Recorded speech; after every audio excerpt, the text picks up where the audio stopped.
आज का विषय इसी पर लेते हुए कि शांति कैसे प्राप्त करें, और सारा कार्य शांति के लिए ही है। चाहे वो बाय पूजा पाठ हो, जप हो, ध्यान हो, यज्ञ हो या कोई भी कार्य हो, सारा कार्य का उद्देश्य ही है शांति। पर शांति के लिए क्रांति की भी आवश्यक है, और जो कि क्रांतिकारी वो है ही। और जब तक क्रांति ना हो तो शांति भी नहीं आती। क्रांति और शांति दोनों आपस में जुड़ा हुआ है। तो आइए हम किधर क्रांति लाएं और कैसे शांति लाएं, इसी की आज हम लोग शिव पुराण के माध्यम से आज हम लोग अंतिम पड़ाव पर आ गए। पर कल भी यहाँ पर आयोजन होगा, सत्संग भजन का होगा, पर आज शिव महापुराण के अंतिम कगार पर हैं। और इसी माध्यम से कि हमारे जीवन में शांति कैसे मिले और शांति का मूल मंत्र क्या है, इसका हम लोग श्रवण करेंगे। उससे पहले 2 मिनट हम लोग आज विधायक महोदय के माध्यम से जितने भी आगंतुक पद पे जो होते हैं वो गणेश जी होते हैं, ऐसे गणाध्यक्षों का हम सब स्वागत करते हुए शिव महापुराण में प्रवेश करें। स्वागतम महादेव,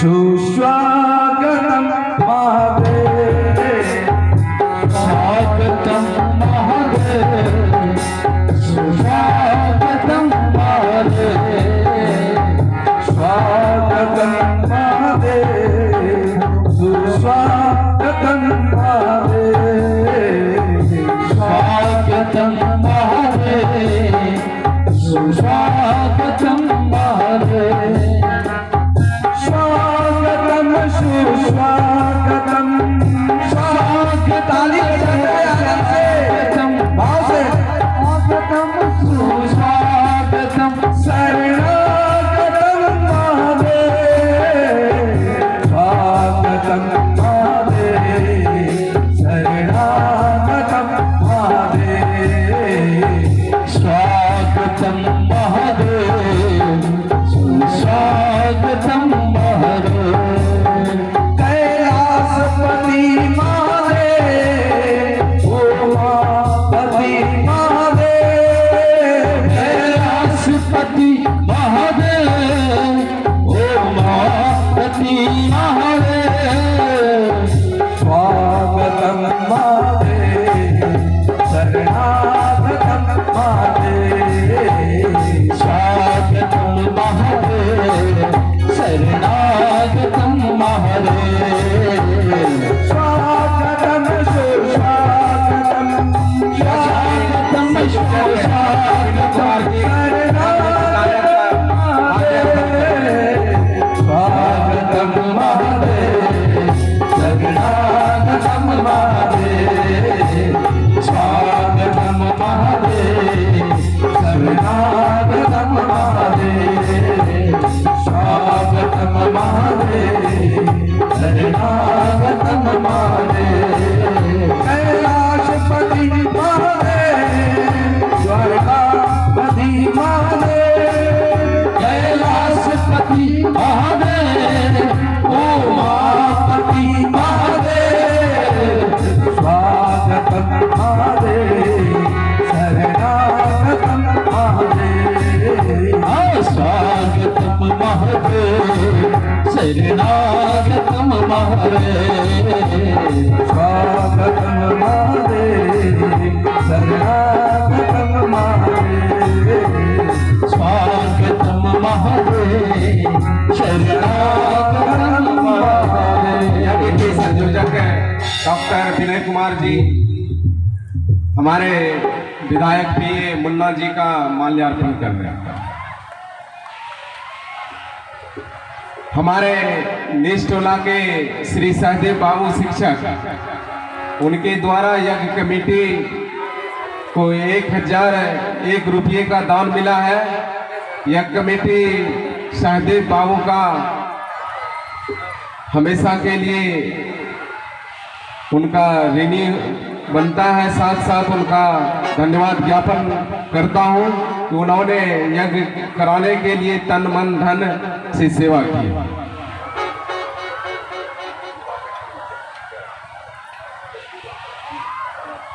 हमारे डॉक्टर विनय कुमार जी जदयू के प्रखंड अध्यक्ष माननीय चंद्रिका जी का माल्यार्पण करेंगे।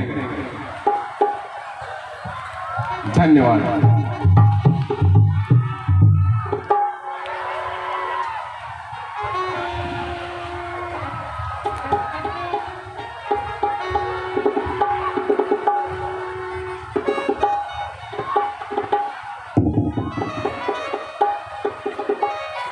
सच्चिदानंद रूपाय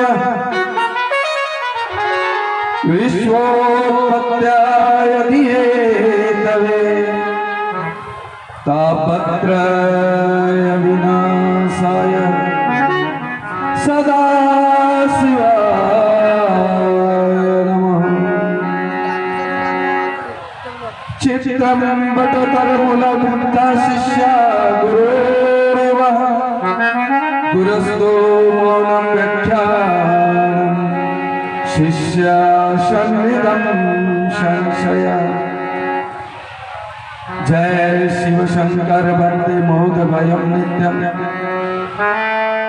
जितेंद्र तिवारी पिरपेटी उनके माध्यम से यह कमेटी को 501 रुपये का दान मिला। जितेंद्र तिवारी पिरपेटी से आए हुए हैं, उनके द्वारा यह कमेटी को 500 रुपये का दान मिला। धन्यवाद।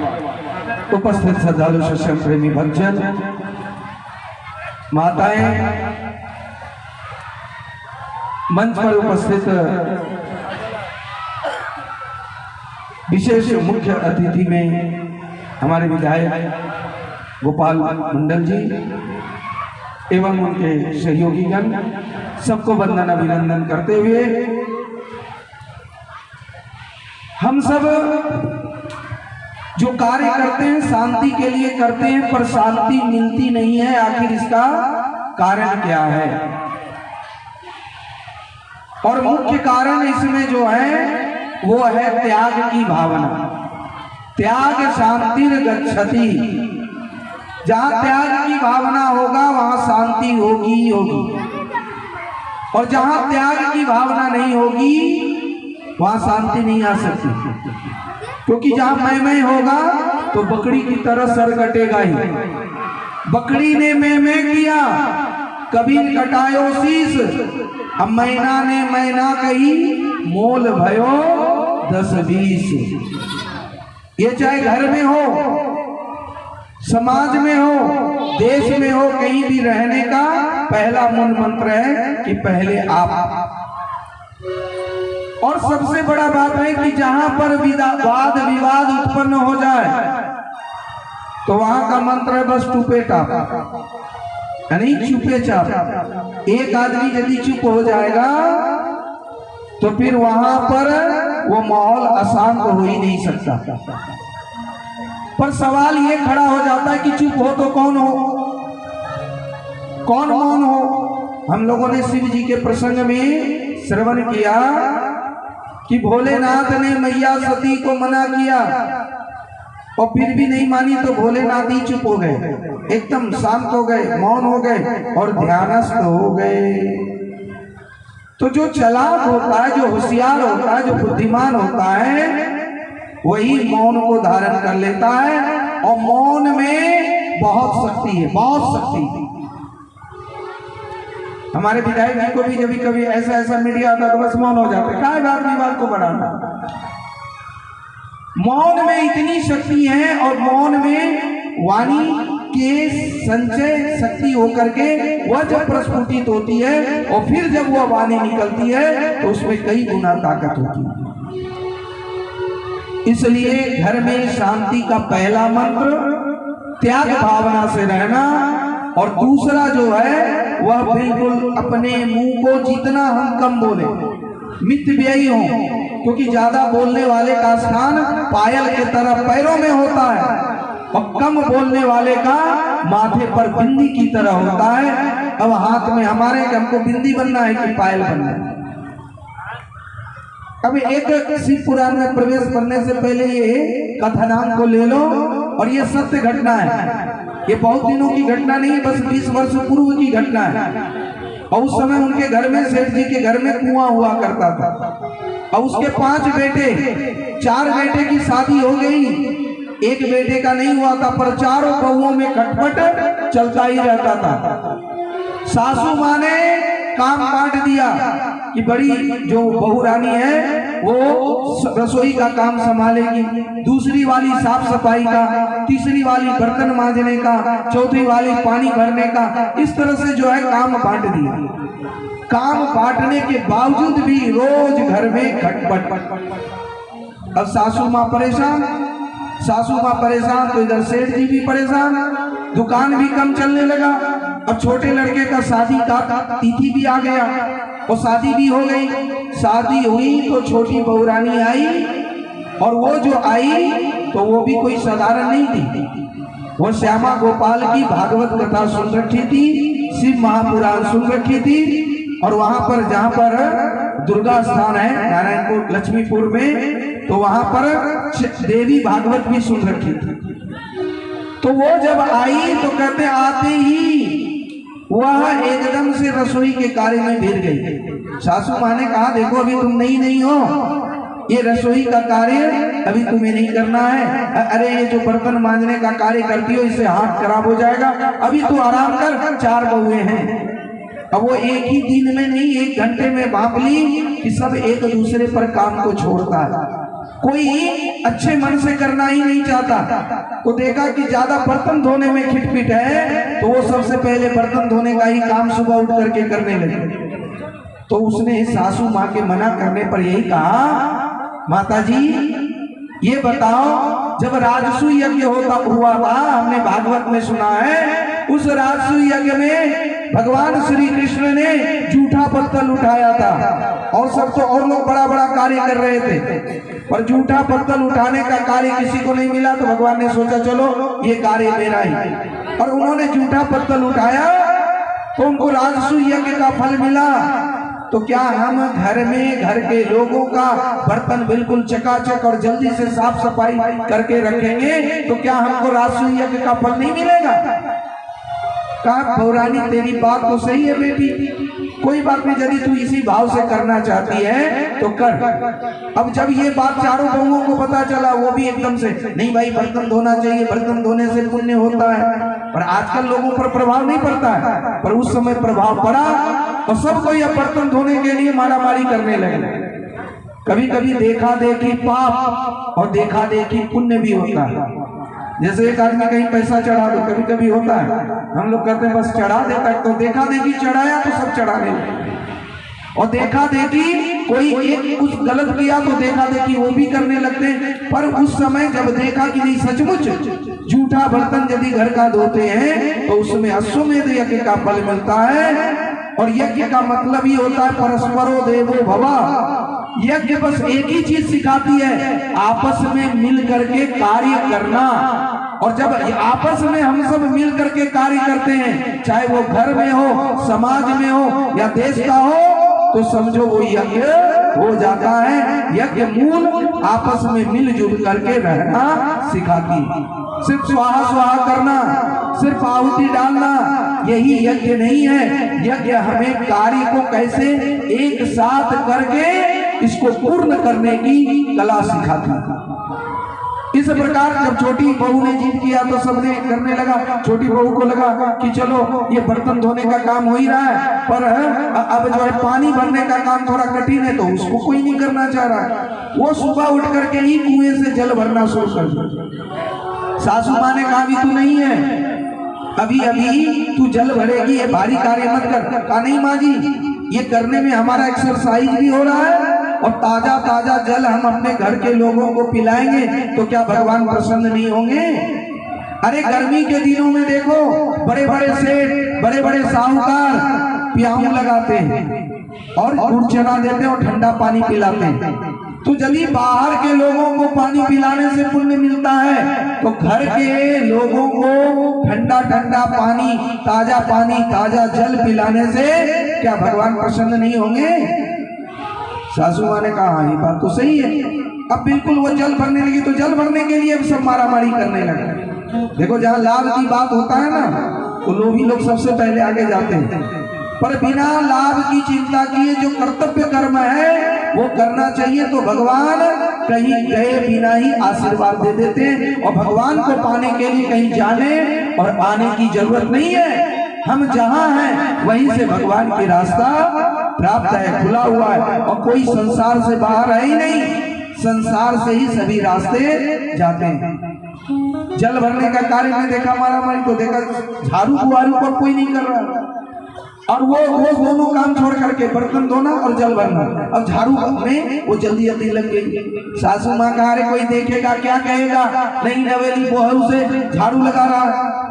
सासू माँ से कहा मैया ये बताओ, रामायण भी हमने सुन रखा है, सबरी राम की प्रतीक्षा में जंगल में रोज झाड़ू लगाती थी। पता है ना, रामा रामा रटते रटते बीती रे उमरिया, रघुकुल नंदन कब आओगे भिल्ली के डगरिया। बिल्ली रोज क्या करती थी, रोज झाड़ू लगाती थी, पुष्प सजा करके रखती थी, और रोज फल रखती थी। पता नहीं किस दिन मेरे राम आएंगे, भगवान आएंगे। तो मैया जब जंगल में कोई झाड़ू लगा करके साफ कर सकता है, उनको भगवान दर्शन दे सकते हैं, हम घर में बिल्कुल साफ सफाई करके रखेंगे तो क्या भगवान प्रसन्न नहीं होंगे? क्या कभी भगवान इस घर में दर्शन नहीं देंगे? सासू मां कह रही है बात तो सही है। अब सभी बहुरानियों को भी लगा बात बिल्कुल सही है। Cleanliness is next to godliness. स्वच्छता धार्मिकता का दूसरा रूप है। जहां आदमी स्वच्छता से रहता है, नहीं तो हम लोग क्या करते हैं, घर की सफाई तो करते हैं और सड़क को गंदा कर देते हैं। ये तो सरकार की काम है, ये तो जाने मुखिया जाने वार्ड मेंबर उस पर छोड़ देते हैं। क्या घर के आगे सड़क को ठीक रखना ये हमारी जिम्मेदारी नहीं है? पर हम लोग क्या करते हैं, घर के आगे गड्ढा है तो और गड्ढा कर देते हैं, उसमें यदि 2-4 गिट्टी निकाल सके तो निकाल करके घर में लगाते हैं। तो हम सबका कर्तव्य होना चाहिए कि अपने आगे का सड़क का गड्ढा यदि सब कोई भरने लगे तो सड़क पे गड्ढा दिखेगा क्या, होगा क्या? और शास्त्र कहता है कि यदि 10 ईंटा अपने घर में लगाते हैं तो 1 ईंटा समाज के लिए लगना चाहिए। समाज के लिए चाहे वह शौचालय हो, समाज के लिए वह चाहे विद्यालय के रूप में हो या मंदिर के रूप में हो या सड़क को गड्ढे भरने में हो, तो यदि 10 ईंटा अपने लिए लगाते हैं तो 1 ईंटा समाज के लिए लगना चाहिए। इससे बड़ा और यज्ञ क्या हो सकता है? यज्ञ का मतलब ही है कि परोपकार की भावना, परहित की भावना, कि हम जो गंदगी है, जैसे घर साफ करते हैं वैसे हमारा समाज भी साफ होना चाहिए। और समाज सुंदर होगा तो हमारा घर भी सुंदर होगा, और फिर घर से समाज, समाज से देश, और देश से अपना जीवन भी जुड़ा हुआ। असुंदरता किसको नहीं प्रिय है? भगवान भी सुंदरता ही चाहते हैं। भगवान को ऐसा नहीं कि रोना धोता हुआ और उदास चेहरा पसंद है, ऐसा नहीं है। भगवान को हंसता हुआ, खिलता हुआ, बिल्कुल प्रसन्न चित्त चेहरा पसंद, खिला हुआ पुष्प की तरह। नहीं तो आजकल बस सब कोई, अरे अपना बच्चा भी ज्यादा रोए तो अच्छा नहीं लगता। लगता है क्या किसी को? अपना बच्चा भी रोता हुआ अच्छा नहीं लगता है। पर हम भी ठाकुर जी के आगे इतना क्यों मुंह लटका के रहे? क्यों ना एकदम से प्रसन्न रहे। और सुंदर का 4 सूत्र है, एक पंक्ति में समझ लो। तन से श्रम, मन से संयम हो, बुद्धि विवेकी उर उपशम हो, पथिक यही सुंदर जीवन है जो प्रभु के मन भाए। जीवन यूं ही बीत न जाए। तन से जितना शक्ति है बहुत परिश्रम करना चाहिए। घर में यदि वृद्धत्व को प्राप्त कर लिए हो, सासू माँ बन गई हो, तो खाली सब दोष बेटा पुतहु का ही मत दिया कर। हमें नहीं कहते कि उनका दोष नहीं है, सब अपने कर्तव्य को देखे, दूसरे का दोष को मत देखे। बस बहू रानी अपने कर्तव्य को देखे, सासू माँ अपने कर्तव्य को देखे, और जहां तक शक्ति है वहां तक सेवा करना चाहिए। नहीं कई लोग कहते बूढ़ा हो गए तो क्या हम घर में काम ही करते रहेगा? भाई जितना हो सके कर दो, और नहीं चले तो कोई बात नहीं, पर मान लो तुमको सेवा लेने का अधिकार है, सासू माँ को, ससुर को, बड़े बुजुर्गों को। पर यदि ज्यादा सेवा लोगे तो अपना पुण्य जाता है, चाहे बाबा बन के हो या बाबू बन के हो। यानी तुम यदि हम सेवा लेने के अधिकारी हैं और हम किसी से ज्यादा सेवा लेते हैं तो हमारा पुण्यों की पूंजी नष्ट होता है। इसलिए जहां तक हो अपना काम स्वयं करने का प्रयास करना चाहिए। और यदि कितना भी बहुरानी दुख दे तो एक बात गांठ बांध लेना, ये बहुरानी दुख नहीं दे रही है, ये अपना भाग्य है, अपना प्रारब्ध है। क्योंकि रामचरितमानस में कहा, को न काहू सुख दुख कर दाता, निज कृत कर मभोग सब भ्राता। सिया राम जय तेरा राम, सिया राम जय तेरा। निर्मल मन जन सोई पावा, कोई कपट जल चित्र भावा। राम सिया राम जय तेरा राम, सिया राम जय तेरा। मन क्रम वचन चार चतुराई, भजतहि कृपा करत रघुराई। राम सिया राम जय तेरा राम, सिया राम जय तेरा। सिया राम जय जय। मन क्रम वचन से चतुराई छोड़ दे, मन को निर्मल बना दे तो भगवान आ जाते। और भगवान तब प्रसन्न होते जब दूसरे के गुण दोष को हम छोड़ देते। एक बार गुलो मंडल जी, हमको याद है आज से 6 साल पहले भागलपुर में, उस समय भागवत कथा बहुत कम चलती थी, सुजीत जी को भी पता होगा।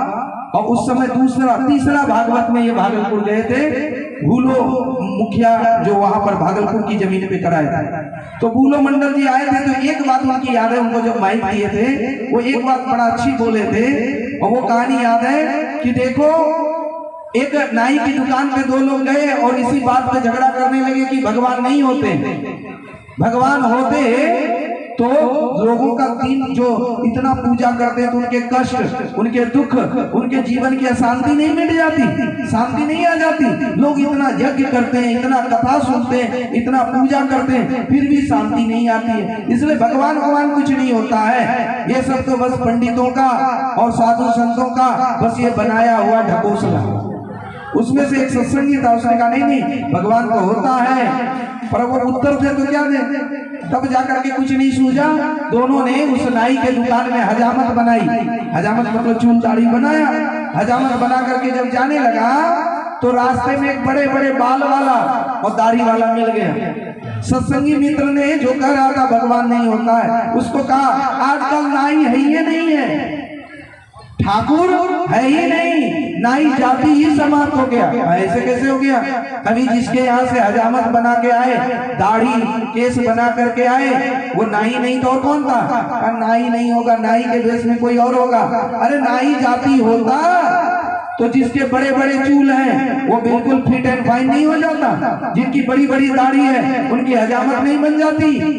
तब दूसरे मित्र ने कहा ये नाई के पास जाए ही नहीं, तो नाई इनका कैसे हजामत बनाएगा?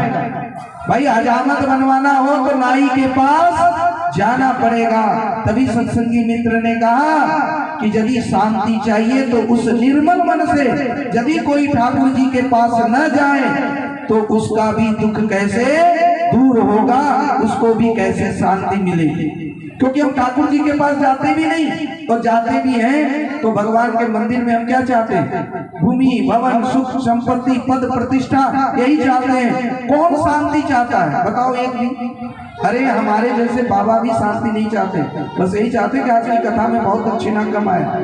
पहले दिन तो हमारे सुजीत मुखिया जी 500 दिए, उसके बाद 200 दिए और फिर कल भी 200 दिए और आज 50 दिए। ध्यान तो वहीं चला जाता है कि 500 से 50 पर आ गए, पर 1000 रुपया तो इनका गया। हमारे गोपाल बाबू तो उनसे तो लेंगे और उनको कैसे लेंगे वो हमको पता है।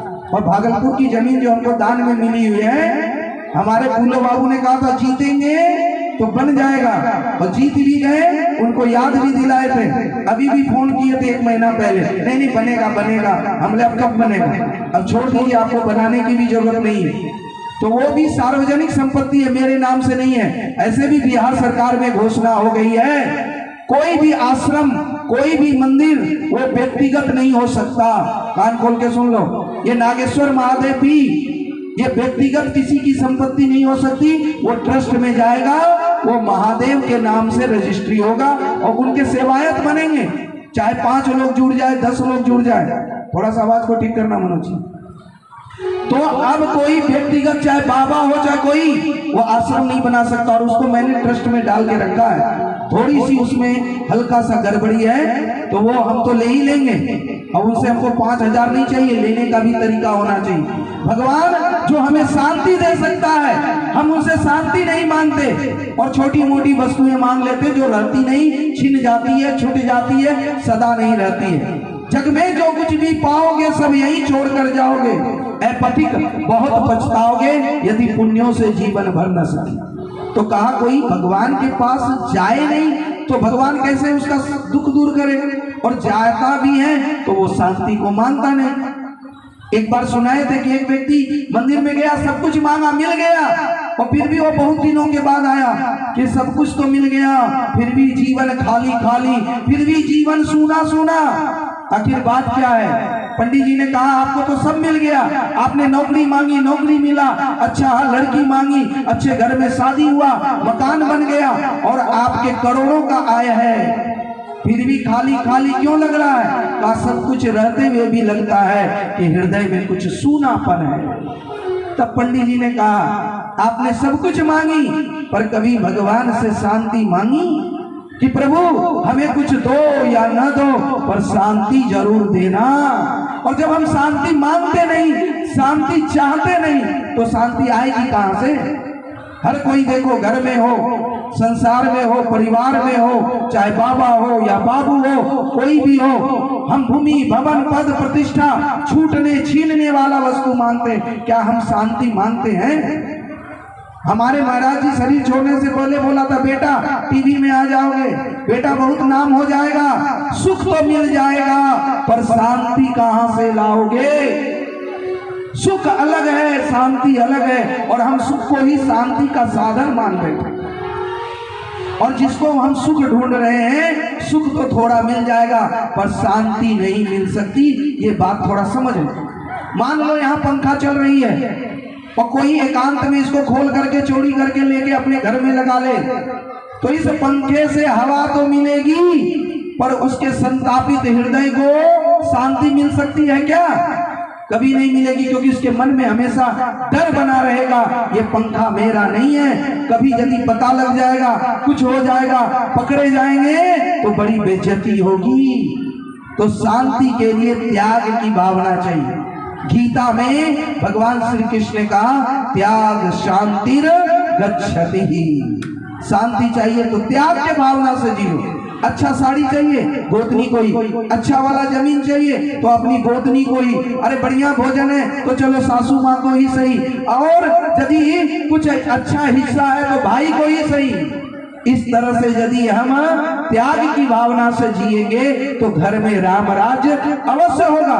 हम राम कथा सुनते हैं, राम की महिमा भी सुनते हैं, जय श्री राम का नारा लगाते हैं, पर घर में त्याग भावना से नहीं रहते, समाज में त्याग की भावना से नहीं रहते, इसीलिए तो शांति नहीं आ पाता है। और त्याग करने वाले को सब कुछ मिलता है, ये हमें पूर्ण विश्वास है।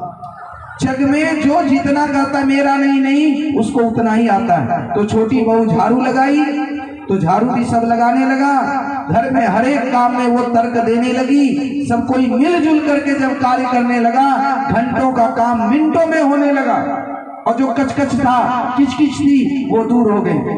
और इतना ही नहीं, जब घर में शांति आई, सुमति आई, तो सेठ जी का भी काम बड़ा बढ़िया से चलने लगा।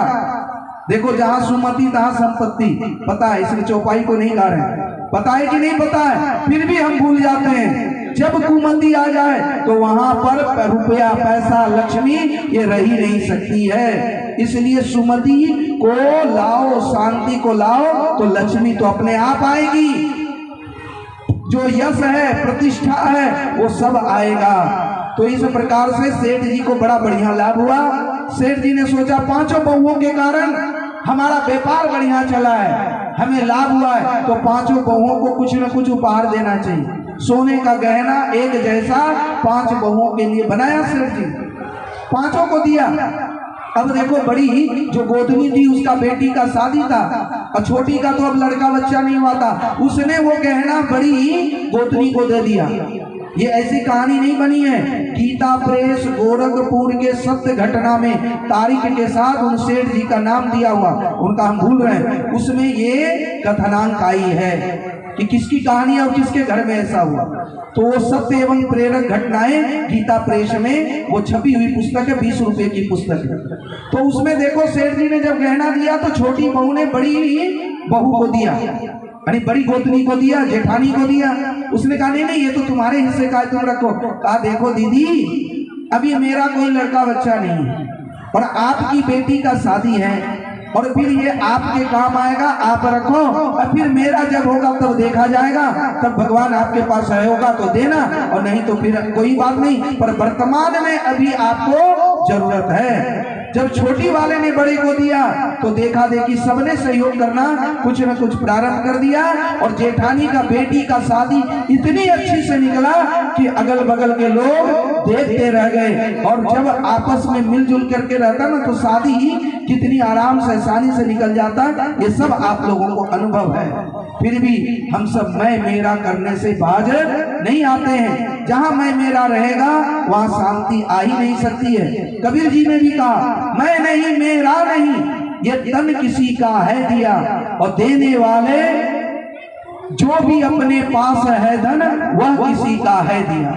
देने वाले ने दिया वह भी दिया किस शान से, अब मेरा है वह लेने वाला कह उठा अभिमान से। इसलिए अभिमान को छोड़ करके, ईगो को छोड़ करके, हम सब एक दूसरे की सहयोग की भावना से जब हम घर में रहेंगे, और घर में जब आपस में मिल करके रहेंगे, समझो इससे बड़ा जग और कुछ नहीं होता।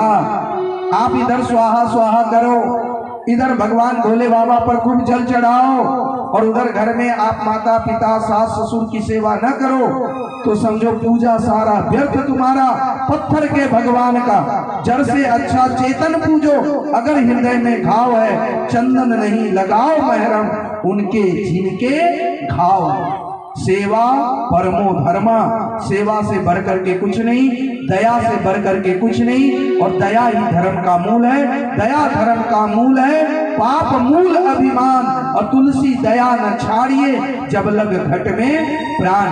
तो इस तरह से रहेंगे तो घर अपना एक स्वर्ग जैसा लगेगा, घर आपका आश्रम जैसा लगेगा, घर आपका मंदिर बनेगा। और सबसे बड़ा आश्रम है गृहस्थ आश्रम। भगवान श्री कृष्ण ने गीता जी में कहा, धन्य गृहस्थ आश्रम, क्योंकि गृहस्थ आश्रम पर ही हम जैसे बाबा जी बहुत बड़े बड़े भाषण देते हैं, और हमको भोजन न मिले, हम सब जैसे बाबा को आपका दान दक्षिणा न मिले, तो इतना जोर से बोल पाएंगे क्या? मजाल है क्या? बोल लेंगे हम बाबा हैं, और ये बाबा पने का जो हम बड़े बड़े अभिमान लाते हैं, आ पाएगा क्या? ये गृहस्थों के बल पर भी हम बाबा बने हैं। तो गृहस्थों के बल पर सब कुछ चलता है, गृहस्थ के बल पर ही वृद्धों की सेवा होता है, सन्यासियों का सेवा होता है, बालकों की सेवा होती है। ये यज्ञ भी हो रहा है, मंदिर भी बन रहा है, या औषधालय या कुछ भी बनता है, वो गृहस्थों के पैसे से ही बनता है। इसलिए धन्य गृहस्थ आश्रम। गृहस्थ आश्रम से बढ़ करके कोई आश्रम नहीं होता। हम तो कई कई मंच पे भी बोल देते बाबा लोगों को कि हम माता पिता की उपदेश देते हैं कि सेवा करो, और खुद माँ बाप को रुला करके हम बाबा बन जाते हैं। घर के छोड़ के घर द्वार चले जाते हैं हरिद्वार। मोह माया तो छोड़ नहीं पाते, पर गया जरूर चले जाते हैं। छूटती नहीं मोह माया और चले जाते हैं गया। तो इस तरह से घर में होती है खटपट और चले जाते हैं बाबा जी के मठ पर। तो ऐसे मठ पर जाने से शांति नहीं मिल सकती है। शांति तो तभी मिल सकती है जब हम घर को ही एक मंदिर समझें, घर को ही एक आश्रम समझें, और बड़ों को ही देवता, उसमें शिव का वास है, और जीव सेवा में ही शिव शिव सेवा मानते हुए कि हम जीवों की सेवा नहीं कर रहे हैं, हम शिव जी की सेवा कर रहे हैं। इस तरह से जब आप जीव की सेवा करेंगे और शिव की भावना से करेंगे तो शिवम करोति कल्याणम, जरूर अपना कल्याण होगा, जरूर शांति मिलेगी, इसमें कोई संदेह नहीं है। इसलिए दूसरे का दोष देखना छोड़ दीजिए कि बहू रानी कैसी है, या बहू रानी सासू माँ का दोष देखना छोड़ दे कि सासू माँ कैसी है, और यदि सासू माँ अच्छी भी है तो वो भी देखना छोड़ दे। दोष का चिंतन छोड़ करके अपने गुण दोष का चिंतन करना शुरू कर दें, और जब हम अपने गुण दोष का चिंतन करेंगे, अपने कर्तव्य कर्म का पालन करेंगे तो जरूर जीवन में शांति मिलेगी, इसमें कोई संदेह नहीं है। नहीं तो लाख सर पटक लो, लाख आप भगवान को पूजा कर लो, इससे शांति नहीं आएगी। क्योंकि गोस्वामी जी ने कहा, तन सुखाए पंजर करे, रखे रैन बीच ध्यान, तुलसी मिटे न वासना, बिना विचारे ज्ञान। बिना विवेक का, बिना ज्ञान का आपको शांति आ नहीं सकती। और ज्ञान कहाँ से मिलेगा? कहीं से नहीं। ज्ञान आपके हृदय में, गुरु रूप से आपके हृदय में परमात्मा बैठे हैं। चाहे उसको शिव बुला लो, राम बुला लो, कृष्ण बुला लो, चाहे कोई भी नाम दे दो, सबके हृदय में परमात्मा गुरु रूप से बैठे हैं। और वो कहता है ये सही है, ये गलत है। फिर भी हम अपने मन मुख होकर के, हम गुरु मुख नहीं होते, मन मुख होकर के जो भी कहता है, मन से हृदय से आवाज आती है ये गलत है, फिर भी कहता है अरे कौन देख रहा है, अरे छोड़ो ना, सोचना क्या, जो भी होगा देखा जाएगा। और हम मनमुखी होकर के जो है उधर पड़ते हैं, इसीलिए हमको शांति नहीं मिलती है। कोई गुरु के चक्कर में फंसने की जरूरत ही नहीं है।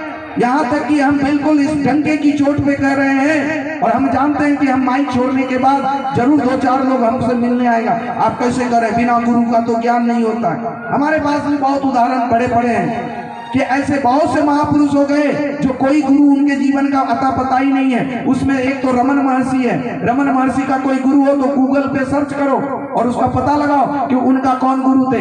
भगवान बुद्ध का गुरु ऐसे कहीं पर अनार कलाम मिल जाता है, पर वास्तविक उन्होंने अपनी साधना से अपने हृदय की आवाज को पहचाना, और हृदय की आवाज में कि हे कृष्ण, मैं तुझे साफ साफ देख रही हूँ, तू ही इस शरीर को बार बार जन्म और मरण के हेतु है, इसलिए मैं तुम्हें त्याग करता हूँ।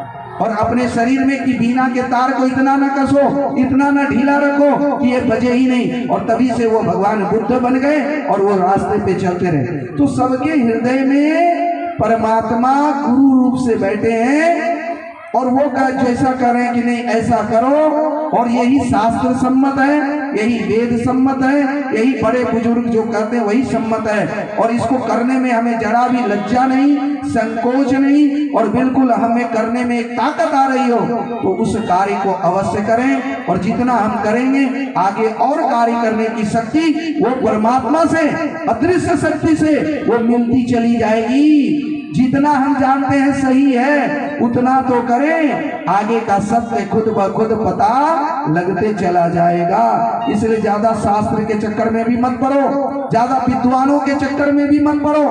विद्वानों के चक्कर में पड़ोगे तो आप में विद्वता आएगी, और विद्वता आ भी जाएगा तो क्या हो जाएगा, ये भी माया का जाल है, शब्दों का जाल है, और इससे शांति नहीं मिलती है। शांति तो विवेक से मिलती है, विवेक से। और विवेक के लिए कोई शास्त्र पढ़ने की जरूरत नहीं, कोई विद्वानों के चक्कर में जाने की जरूरत नहीं। विवेक का मतलब है ये सही और ये गलत, बस इतना जिसको ज्ञान हो जाए, और ये ज्ञान सबके पास है। बोलिए। हमारे ग्राम पंचायत नारायणपुर लक्ष्मीपुर के वार्ड नंबर 16 के माननीय वार्ड सदस्य प्रतिनिधि और पूर्व वार्ड सदस्य ब्रह्मदेव शाह के द्वारा यज्ञ कमेटी को 501 रुपये का दान मिला है, उनका धन्यवाद है। आज ऐसे भी समय ज़्यादा हो गया और बड़ी विलम्ब से शुरू भी हुई, पर समय का ध्यान रखना चाहिए। Kill me but don't kill my time, कहते हैं ना, कण और क्षण ये बर्बाद नहीं होना चाहिए। और प्रत्येक व्यक्ति का समय कीमती होता है, और व्यक्ति को कण और क्षण का time and tide is wait for none. तो समय कहीं 6 बजे और शुरू होता है 9 बजे, तो ये ध्यान रहना चाहिए, क्योंकि मर्यादा में हर चीज अच्छी लगती है। और मर्यादा से बाहर अच्छी चीज भी बुरी बन जाती है। अब 12 बजे के बाद कौन सोएगा? सोएगा ही, और नींद आएगी, फिर घर जाना, फिर सुबह आना है। तो इसलिए आज शांति पर ही सुन लीजिए, शांति हमारे जीवन में आए और मूल मंत्र आप लोग पकड़ लिए, पकड़ के रखिए तो शांति आएगी। नहीं तो आप जानो, आपका काम जाने। हम भी त्याग भावना से रहेंगे, हम भी यदि बिल्कुल चुपचाप सुनते हुए सहनशीलता को धारण करते हुए रहेंगे तो हमको शांति मिलेगी। आप रहेंगे तो आपको मिलेगी। जो बिल्कुल विवेक के अनुसार जीवन जिएगा उसको शांति मिलेगी, और नहीं जिएगा तो नहीं मिलेगी। इसमें भगवान भी कुछ नहीं कर सकते। भगवान ने कहा तुमको बुद्धि दिया, दिमाग दिया, हाथ दिया, पैर दिया, आंख दिया। किस लिए दिया? कि शास्त्र सम्मत जो सत्य है, जो सही है, वो कार्य करने के लिए। भगवान ने हाथ गलत कार्य करने के लिए नहीं दिया। और करोगे तो भाई भोगोगे, जैसा कर्म करोगे वैसा फल देगा भगवान।